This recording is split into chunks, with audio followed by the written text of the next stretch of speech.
I've travelled halfway round the world to Great Britain. So far, I've tried some English sports, found a new career, and dressed the part. You going all right? After the regatta, now I'm heading north to meet rock royalty. On we go. Find my inner braveheart. I don't mind being manhandled by a hairy Scottish guy. And try to beat the British Australia! at their own games. Charge!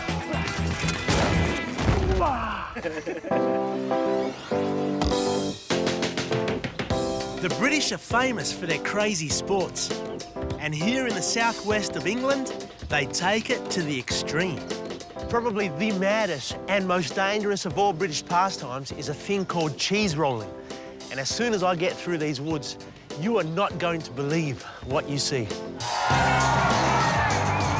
The rules of cheese rolling are simple. You chase a big hunk of double Gloucester cheese down a really steep hill. You'd have to be mad to run down. Look at it.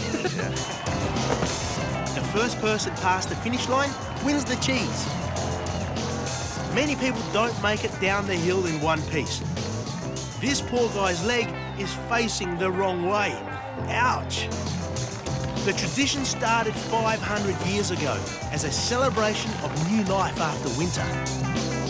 In recent years, authorities have tried to ban the event. But that doesn't stop the locals from doing it anyway. Because it's illegal, the cheeses have to be smuggled up the hill. And Ashton here has 2 of them. Show us, mate. There's 4 cheeses altogether, and he's got half the cheese, so let's go, guys. People come from near and far just for a chunk of cheese. So all the way from the US, come here, do this, fly back home. Yeah, it took me 20 hours to get here.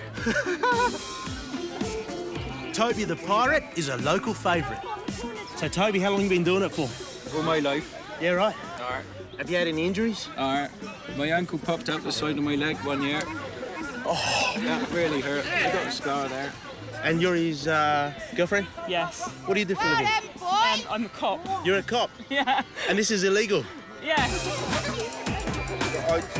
Don't you think it's irresponsible considering you guys are so endangered? Well, I'm going to go very slowly. Slowly? Very slowly, that's the plan, yeah. How many... I might even have a rest halfway down. OK, if a giant panda can do this, so can I. How steep is it, Toby? How about that?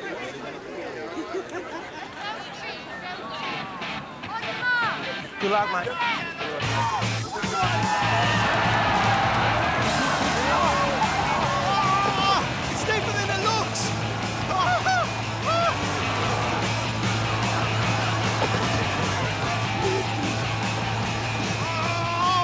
It's me and the panda. Come on. For Australia.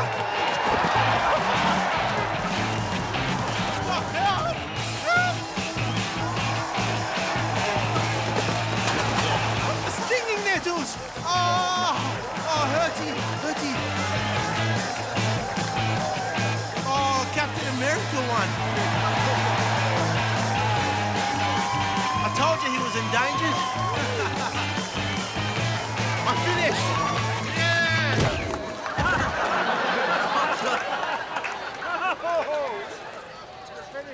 I don't think cheese rolling is for me. Fortunately, Britain has loads of other eccentric sports to choose from.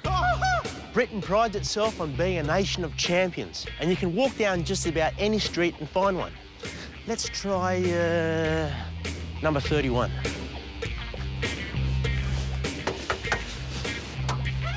G'day, mate. Oh, mate. What do you do? Toe wrestling. Toe wrestling. Alan, also known as Nasty Nash, can toe press 500 pounds and holds 10 world championship titles. Have you ever really seriously injured anyone? Yeah, I've hit a few people. The guy I took in the final last year, he's still off injured. He's not competing this year because I think his career's over now. What'd you do to him? Snapped his toe off. Really? He was cheating. He deserved it. I've actually broken 9 toes myself. You've had 9 of your toes broken? Yeah. Well, I broke 4 in the semi-final in '97. And what I did, I walked off stage, packed him in ice, snapped him back in place, and then went back in for the final so I wouldn't get disqualified. And I won the final. With 4 broken toes. 4 broken toes, yeah. So, Nash, how exactly does it work? Well, best way is to actually show you. Fancy a go? Think you're good enough? I'll have a go. Let's do it. For Australia. Toe wrestling works just like arm wrestling, but with feet. We're at a platform called the Toadium. Players have to interlock their big toes and then try to pin their opponent's digits to the floor. Nasty Nash clearly has home turf advantage. So, Nasty, how do we start? The command is 3, 2, 1, toes away. Okay? Okay? All right, I'll call that. Yeah. 3, 2... Oh! Yeah! No. You looked angry, man. Look at that. Okay, I was just mucking around. You know, I didn't really, yeah. Remember what I said about breaking the toes? 1, 2, 3, toes away. I'm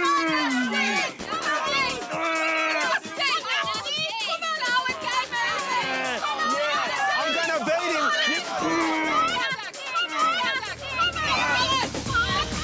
We're Australia.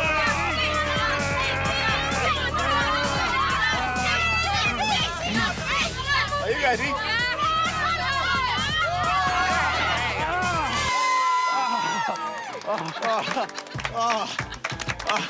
Well done. Hey, toe shake, toe shake. Yeah. Is that how you guys shake hands after a match? Fantastic. Yeah. Oh, I think I've done hammy. That was hard work. I need a snack. I'm thinking of something healthy, you know, maybe organic. The English countryside is covered in a really nasty weed called the stinging nettle. Now, I've been stung by it, and it really hurt. So I have no idea why anyone would try and eat this. Stinging nettle eating started in a pub in Dorset with 2 farmers saying something along the lines of, "My nettles are bigger than yours, and if they aren't, I'll eat them." And so a major British sport was born. Since the 80s, stinging nettle eating world championships are held at the Bottle Inn. Last year, the runner-up couldn't talk for 2 days. So, Pete, you're the international stinging nettle eating champion. I am indeed. Does it hurt? It does, but after you eat so many, I think you just sort of get numb to the pain. How much did you eat? 68 feet. You ate about 60 of these things. Yeah. That's ridiculous. How'd you feel afterwards? Very shaky. How about you try one? I know, I sort of prefer lettuce. Well, you can't have come this far and not try some. Oh, you're right. OK, so how does it work? Right, if you grab the leaf from the bottom, it won't sting you as much. OK. So I'll get the slug off this one first. Yeah. OK. And if you fold it over from the bottom of the leaf, it won't sting you as bad. Gee, you gave me a real big leaf too, mate. Oh! Ow! No, that got me for real. So what do I do now? Just eat that? Yeah, just like that. You pop it in your mouth. My mum always told me to eat my greens, so Mum, this is for you. If I get hurt, it's your fault.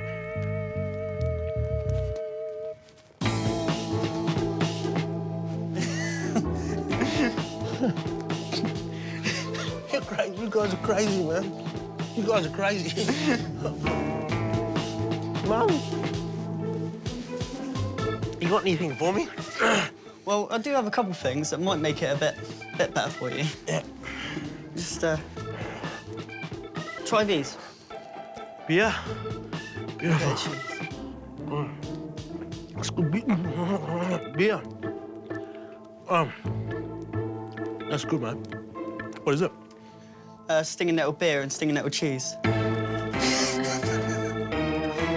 Thank you very much. Thanks, Pete. No problem. Good luck at the next championships, mate. Thank you very much. Appreciate it. The Brits are very modern, but they still have strong links to their mystical past. And so it's not unusual to be in the middle of the city and find a gypsy fortune teller. Take a seat there, gentlemen. Hi, Angeline. How are Hello. you? What's her name? Princess. Oh, she's gorgeous. She's a teacup chihuahua. She's tiny. Yes. I'd love to get a reading done. Well, open your left hand to me, please. Left hand. You're good company for anyone to be with. You'll love a laugh and a joke. This is going well. You can be the life of a party if you want to. I see a lot of travelling for you, to lots of places. Do you know my grandma taught me how to read palms? Taught you? Yeah, in the Vietnamese way. Yes. So, is there any chance you'd give me a reading? Yeah, I'd love to. I can see a tall, dark, handsome stranger about to come into your life. Yes. Does that sound good? How good? Oh, Mike, happy? Hello. Do you have another one? Oops, maybe I should leave the fortune-telling to Angeline. Put your hand upon the crystal ball. This one? Yes. Looking into the crystal ball, I see you're cheeky, very stubborn. And I see you walk into trouble with your eyes wide open. You need to grow up. You need to control yourself and behave yourself. If you don't, you'll fall on your face. If you don't, you'll fall on your face. You'll fall on your face. You'll fall on your face. This is Bosworth Field, where 500 years ago, thousands of soldiers and archers and knights faced off to decide the King of England. Richard III, the Hunchback King, was dragged off his horse and brutally slain. Henry Tudor had won, and so ended the Wars of the Roses. Today, die-hard fans put on all the gear and bash the hell out of each other.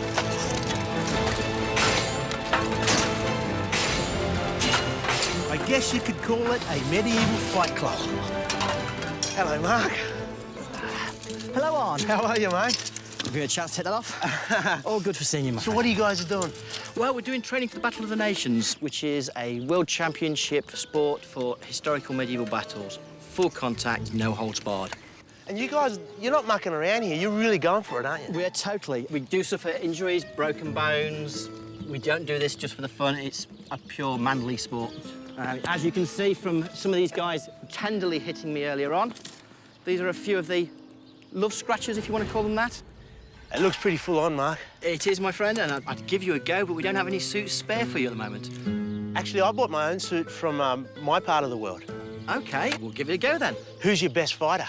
That will have to be Dr. Evil here. All right, then. I accept.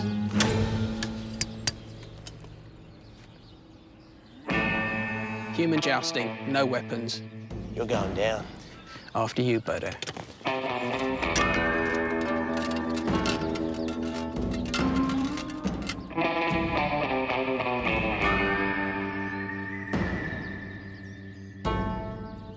Charge! Yeah! Yeah! Go on, smash it! Get in there! One more. One more. Championship round. You on.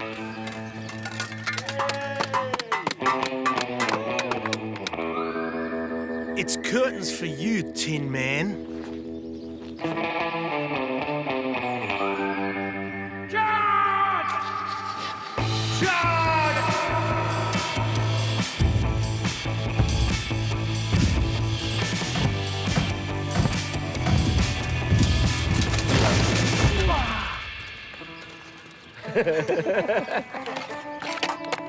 You'll fall on your face.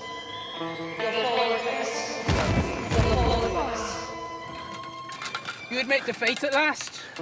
I think you win. Can you give me a hand? No. Oi! Hey, Doc! Doc!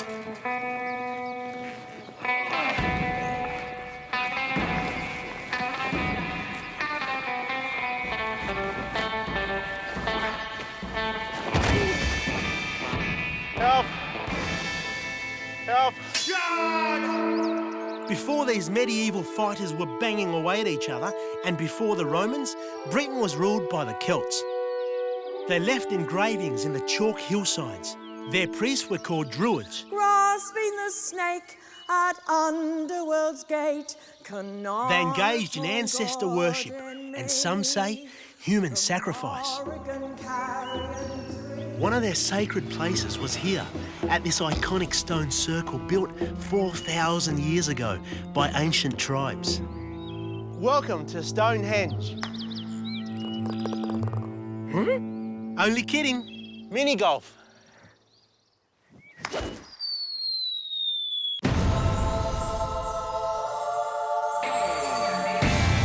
My name is Arthur. I am he, once a future, born to be the Celtic chieftain, knight of old age, and the story as told. So what age did you realise you were the incarnation of King Arthur? Well, I was in my 30s. It was back in 1986. And what we're doing down here, amongst other things, is campaigning for some cremated human remains that they took from around Stonehenge in 2008. And we're trying to get them put back in the ground. If he can manage that, I'm hoping King Arthur's special powers will help me change my luck. I believe you're having a bit of trouble at the moment with a gypsy curse. Yeah, there was a psychic who told me if I didn't behave myself, I'd fall flat in my face. So I was wondering if you could change my luck. We can lift that curse. Kneel before the sword of Britain. And repeat after me. To honour thy spoken word. To honour thy spoken word. Gwioneth and Radeth Ahaviander. Arise, Sir Knight. Wow, I feel better. Yeah, I think my luck's changed. Can I show you guys a dance from my part of Australia? So this is called the Electric Boogaloo, and I start like this, and I send it to you, and we'll go across it. Yeah, nice. And then back. One more time. Sensational. Well done, everyone.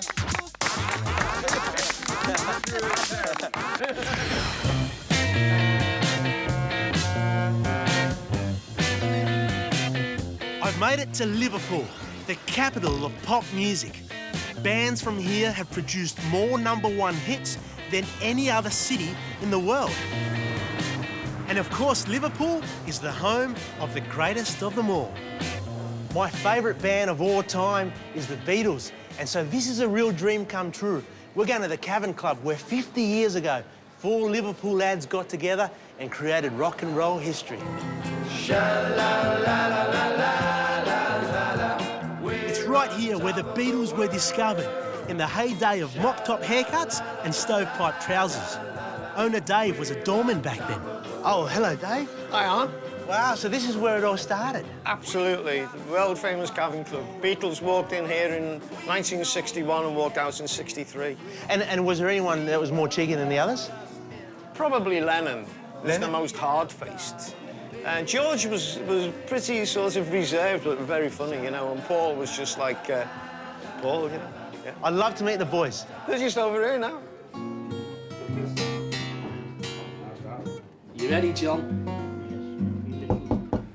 Come in. Oh, wow. Hey, guys. Hey. Hello. Wow, so let me guess, Paul, George and John. Right. Lovely. Where's Ringo?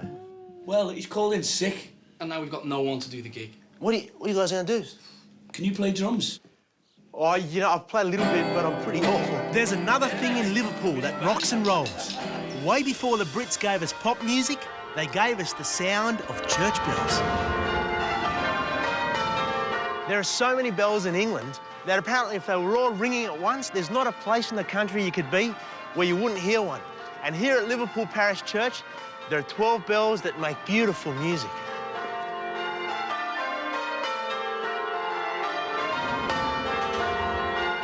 It may look like they're just pulling ropes, but they have to be perfectly coordinated. Some of these folks have been ringing bells for over 50 years. Peter, the head bell ringer, is going to show me the ropes. OK, so what I'd like you to do is take hold of the rope. Yep. Pull it down. No, let me do it. Let me do it. Don't touch it. OK, long, straight pull. That's it. No need to pull it too hard. No, don't pull that. Jesus, it's very long. Don't catch the Sally. We'll just stop. How do I go? For a first go, yeah. I've seen better. Sorry, Peter. That's OK. Oh, it's harder than it looks. How many kilometres does it reach? Oh, it'll reach 2 or 3 miles. Hopefully no one stuffs it up because that'd be horrible for 3 miles. People. It would, yes, yeah. Well, you'll be all right with me today, you know. Yep, sure. Okay. Yeah. Look to, trouble's going. She's gone.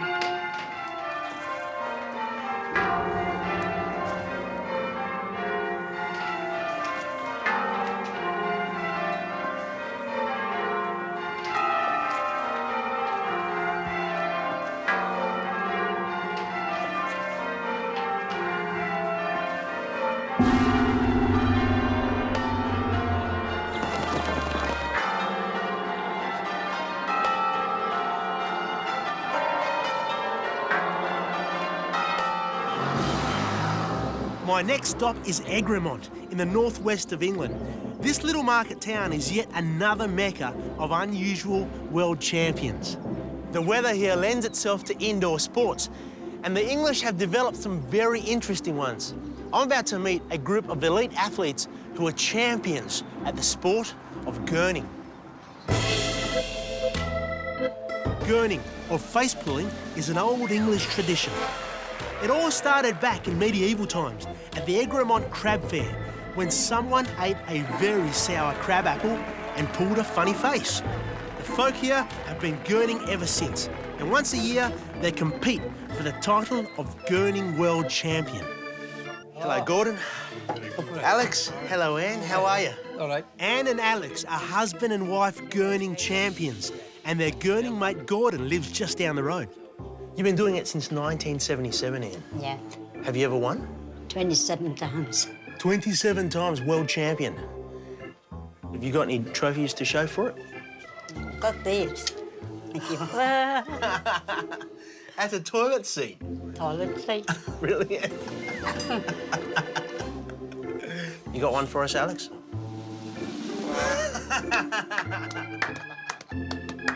That's excellent. How about you, Gordon? They can't do that, his teeth had fallen. Oh, fantastic. That's quite scary. All right, now it's my turn to gurn. Here we go. Here's my best. How about this one, though? How about this one? No. You like it, man? What do I get out of 10?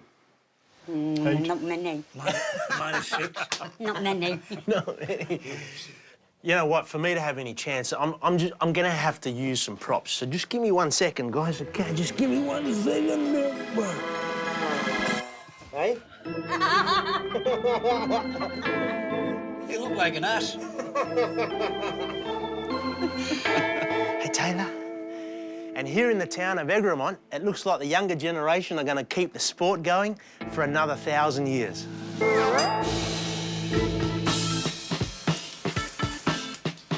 Let's be honest, Britain has never been famous for its food, but they've managed to find a new national dish. The most popular dish in all of the UK is not fish and chips, it's not Yorkshire pudding. No, it's chicken tikka masala. And I'm off to visit the Ripali restaurant known for having the hottest curry in the world. And I'm gonna have some.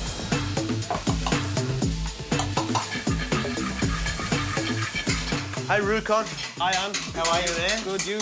These are some of the ingredients, eh? That's right, yeah. Man, it all looks pretty tame to me, you know? Yeah, well, Gordon Ramsay said it's the hottest curry he's ever had. Ever? Ever, yeah. So how many people have finished it? We've had 11 people this year finish it. Just 11 all year? That's right, yeah. Is that what makes it like this red thing here? I mean, that looks pretty hot. No, this is not the secret ingredient, but you're gonna have to leave the kitchen now, Anne, because we need to put it in. Yeah, right. Holy macaroni. You guys got a gas mask.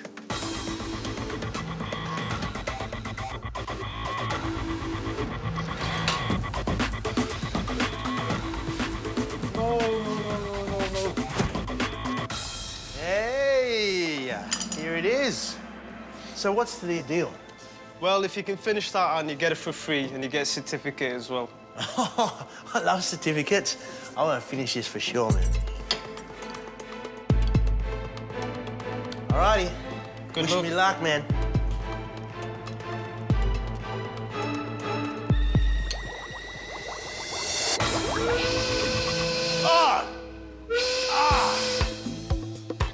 slightly hotter than the KFC hot and spicy.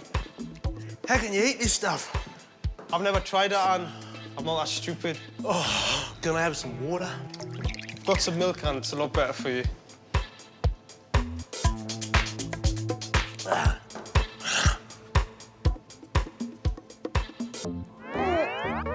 That's hot.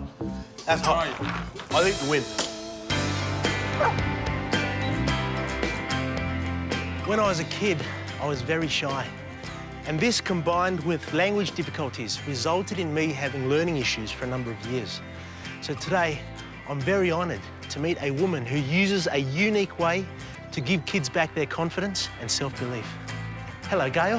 Hello, Aunt. How are you? I'm well, thank you. And who's this? This is Teasel. Hello, Teasel. Teasel helps me teach the children at Southmead Primary School. Is that right? Yeah. Hello, you're gorgeous, aren't you? So now we're going to do it with somebody else. And when you hold your treat... Gail works for the charity group Dogs Helping Kids. They use highly trained canines to help children with learning and confidence issues. Very nice. Bag. Yes.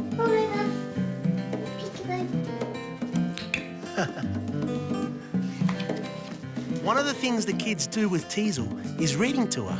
Teasel, snuggle. Down in the town by butcher's shop door sat Harry McClary from Donaldson's Dairy. Teasel's not just a great listener, she can also read flashcards. Good girl. That's very good. Wait, Teasel. Teasel, roll over. Yeah, yeah. High five, high five. Oh, you don't do high five. Shake. Do shake. Shake, shake, shake. You're tricky, aren't you? You gave me a different type of shake. Geez, you're clever. She understands different meanings for the same word. She does. Shake. Very. Teasel touches the lives of many children, but she's had a particular impact on little Rio. Teasel, come. Teasel, come. Good girl, Teasel. Before Rio started dog therapy, he was anxious and didn't want to come to school. He was too shy to speak to his teachers or other children. I spoke to Rio's mum, Amy, about how they coped. Were you worried about him before? Very worried. He was really unhappy, sleepless nights and lots of tears, and not the little boy that I know. Once he learnt that Teasel loved him to bits and he loved doing tricks with Teasel, he started to look forward to it every week. Press it. Press it. That was easy. Good. He started out shy and quiet. And now he's your assistant. And he helps teach other kids. He does, and he's very confident. It must be rewarding seeing them change. It's very rewarding, yes. I had not realised what sort of impact an animal could have on children's lives, yeah. It's really good. It's wonderful. Yeah. That's the great thing about the British. Their knack of taking something simple and turning it into something inspiring.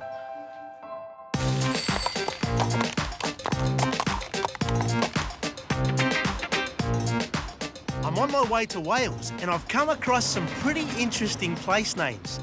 Happy Bottom, Scratchy Bottom, Round Bottom, Bully Hole Bottom, and that's just the start. Crackpot, River Piddle, Sandy Balls, Great Snoring, Lost, Dull, Twat, and my favourite. Welcome to Shitterton.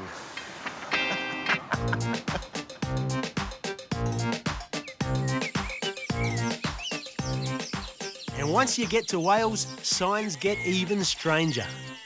Check this out. Mai yim single yin fangre honyung engbing ingrifaith, which basically means no smoking.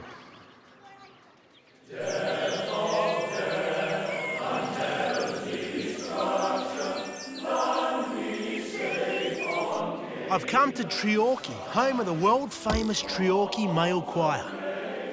Wales is known for three things: beautiful scenery, a love of singing, and the national dish, Welsh rarebit. G'day. Can I have one beer and one Welsh rarebit, thanks? Do you come from a land down under? Where women glow and men plunder. Can you hear the thunder? You better run, you better take cover. Gee, you guys like singing, don't you? Yeah, we love our singing in Wales. Why are you so good at singing? Is it the language? It sounds beautiful. I can teach you some if you like. Teach me some. Good morning is bore da. Bore da. Da iawn. That's very good. How do you say, you owe me $50? Dim diolch. Dim diolch. How do you say the Wallabies are going to beat you guys next time? Who beat the Walla Wallabies?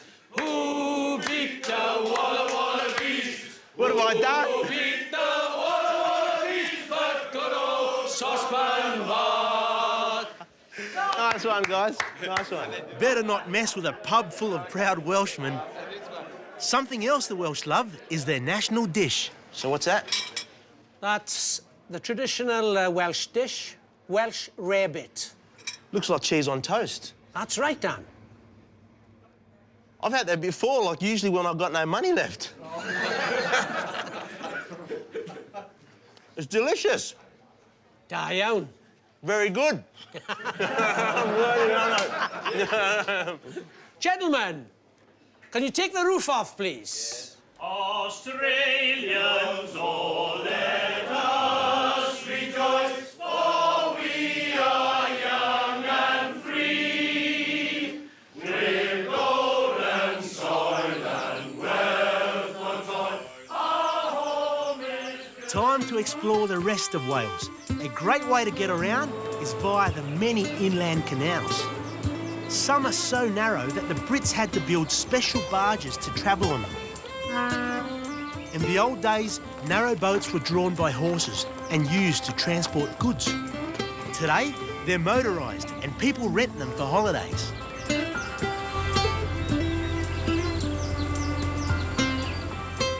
Hey, Captain Patrick. Hello, Anne. How are you? I'm fine. How's yourself? Good. I'm travelling with Captain Patrick on the Llangollen Canal. It's pretty, isn't it? It is very pretty round here. We're on our way to the famous Pontcysyllte Aqueduct, a water-filled bridge high in the sky that's only 2 metres wide. Looks like there's a traffic jam. There's quite a few boats and you can only fit one on the canal. What happens? Have you ever heard of road rage? Oh, yeah? Well, you do get canal rage here sometimes, and there's a few strong words get spoken, but it doesn't happen very often. Patrick, my father steered boats through Vietnam canals. Right. Can I have a go? Why not? There you go. Hand on there.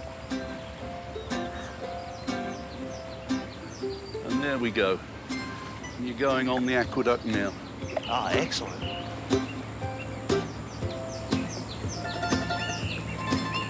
Gee, it's beautiful. Yep. How far is it down, Patrick? From where you're standing there, it's 140 feet until you hit the water. How far can you go on this canal? We could go all the way to London, but you'd be travelling at 3 miles an hour, so it'll take you about 6 weeks to get there. Let's go. All right. You and I. Cheers.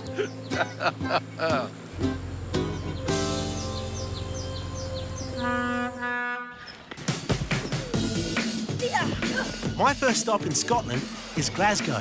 I'm here to visit the legendary Celtic Football Club. This is the home of Scotland's #1 team. The Brits are mad about their soccer. Of course, they call it football. And today we're very lucky to have access to the Celtic Youth Academy, where kids as young as 6 are scouted for their amazing talent. Let's go meet them. These kids have been hand-picked from across Scotland to be part of an elite youth academy. With their proud parents looking on, these children are being trained to become the champions of tomorrow. The next David Beckham could be right here. G'day, Coach. Can I have a go? Of course you can, yes. Kids, can I have a go? Yeah! Awesome, let's do it, let's go. Yeah. Hey, I was your goon under 10s, I'm pretty good. The dedicated trainers encourage them every step of the way. 1, 2, 3, get them up. Well done, boys. Let's see if I can do this. Ah, spin. Oh, yeah, that looked tricky. I was on Dancing with the Stars, so spins are very easy for me.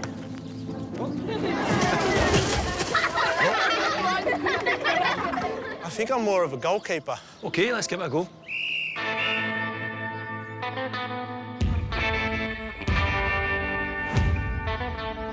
I'm ready for you guys.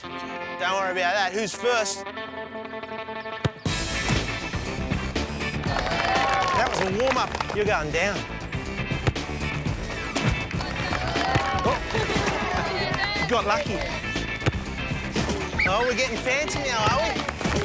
Very fancy. Oh. Come on, I can't let the under-10s beat me. Yeah! Yeah! Yeah! Yeah!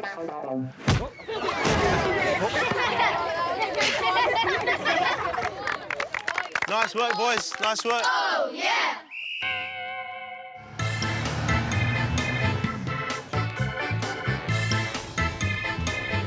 Those kids have worn me out. Time to refuel with some local cuisine.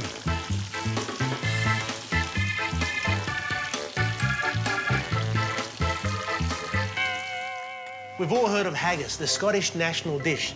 Now, what you might not know is Scots love to fry stuff up. I'm here at the Blue Lagoon, your typical Glaswegian eatery, and I've ordered myself the jumbo plate. Let me take you through this platter of goodness. First up, you got your haggis. This is the spicy insides of a sheep, battered and fried. Next, deep-fried sausage. That's your typical battered sav. I've got no problem with that. But even the meat pie is dipped in batter and fried. Oh, that's intense. And the only way to eat pizza around here is fried. And last but not least, deep-fried Mars bar. I guess that's dessert. It's about 20,000 calories. That's my whole week's allowance. Don't worry, they change the oil on Thursdays.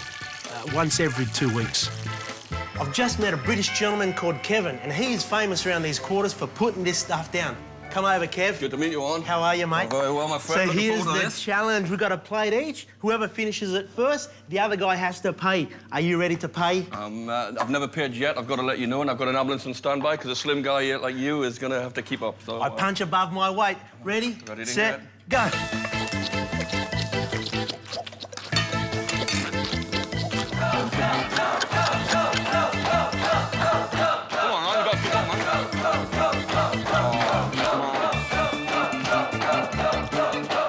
Help me out. Help me out. Help me out, boy. Go on. Go on. Forget Braveheart, Kev is Brave Gut. I need a bucket.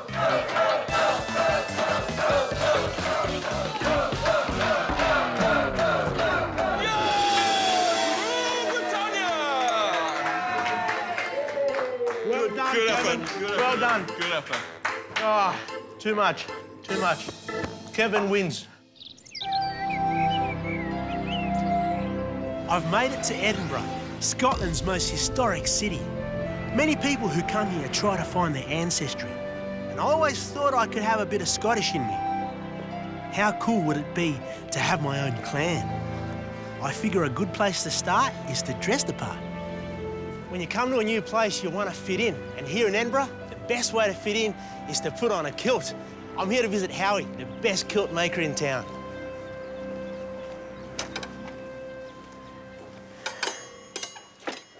Hey, Hey, man. good to see you. Why is the kilt still so popular?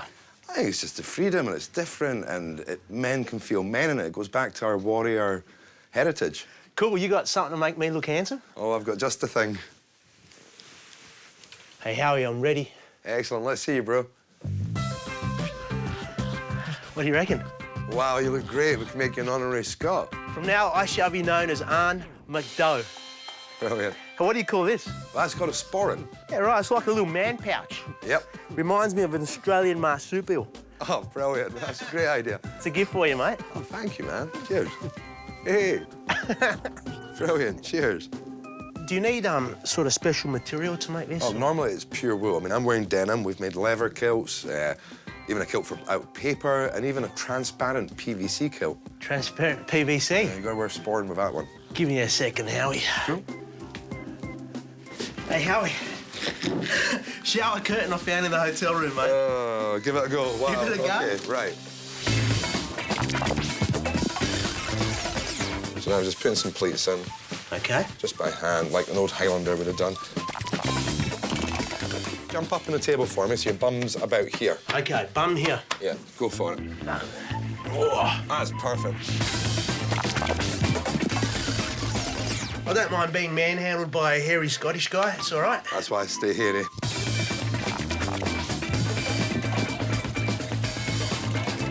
Yeah, I mean, it's not so much McDo, it's more McDuck. Yeah. McDuck. Yeah, hand in the air, hand in the air. Hand in the air, all right. That's it, yeah. Yay, woo! Great for dancing. Quite in time, With my Scottish clan and outfit sorted, there's only one more thing I need to become a true Scotsman. Bagpipes. Karis is a member of a local Edinburgh school band. Nice. That was great, Karis. Hey, look, I got my own. Can you show me a few basics? Right, first you need to know how to hold them. Cool. Push the bag up. Push the bag up. Is that me? Yep. Cool. It's making noise and I'm not even doing anything. Put that so you can blow up. And when you've got enough air, push it up and then put this hand on and cover the hose. Okay.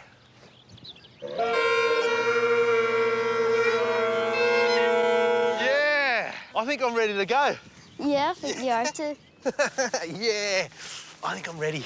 Thanks, Karis. You're welcome. From London, through English villages, into the beauty of Wales and up to the stunning cliffs of Scotland. It's a long way to the top of Britain, but it's worth the trip. I've had a lot of fun. Hey, toe shake, toe shake. Yeah! Played some crazy games. Seen tons of smiles. And been inspired. Yeah. Can you go, hey, you want it? No. In the motherland of some of my favourite sports. And pop music, where everyone knows how to take the mickey.